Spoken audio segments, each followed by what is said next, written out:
Good morning. Here's a little day in the life of a Grand Slam athlete. Starbucks delivery, our favorite. I'm also in my favorite Knicks pajamas.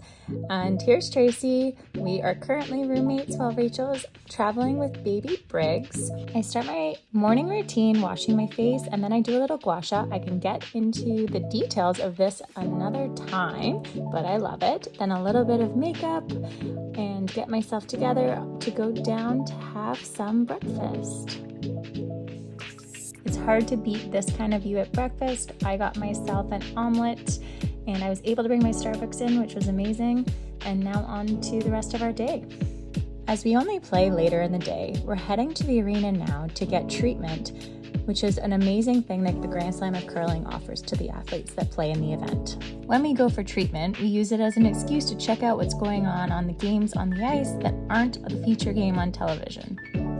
Not that we need anything else to be superstitious about, but now that we have a nail polish company sponsoring us, Hello Taco, I'm definitely getting a little bit superstitious about what colors on my nails for what games. So I had to get my nails painted before our game started that afternoon. Now time to head back to the hotel, fortunately walking a little bit in the rain, meeting up with Tracy, and time for lunch.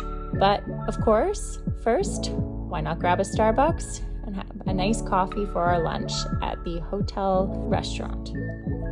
Not only was the food great, but we had the luxury of having baby Lennon join us for lunch. Now on the way to the game, and unfortunately, due to superstitions, again, our camera lady cannot hop into the car with us, so she will have to meet us at the arena. When we get to the arena, we are greeted by some great fans that wanted to take a picture, which we are always willing to do before a game. Now time to get changed and go out onto the ice and warm up for our game. Once we get onto the ice, in addition to stretching and doing our pre-game talk, we also put on microphones so everyone who's watching on TV can hear everything we say. Kira comes over to ask us who's throwing the draw for hammer, and Rachel noticed that he had some interesting binder pictures, so teased him for his selection in binders for the event. Now starting practice. We won hammer and we're starting the game. Unfortunately, in this game, we got off to a bit of a rough start, and while we tried to battle back, we didn't quite win, so we're gonna cut it off there and head to the winery. We were lucky enough to get a behind-the-scenes tour of the Pillitteri Winery in Niagara-on-the-Lake. It was such a beautiful venue.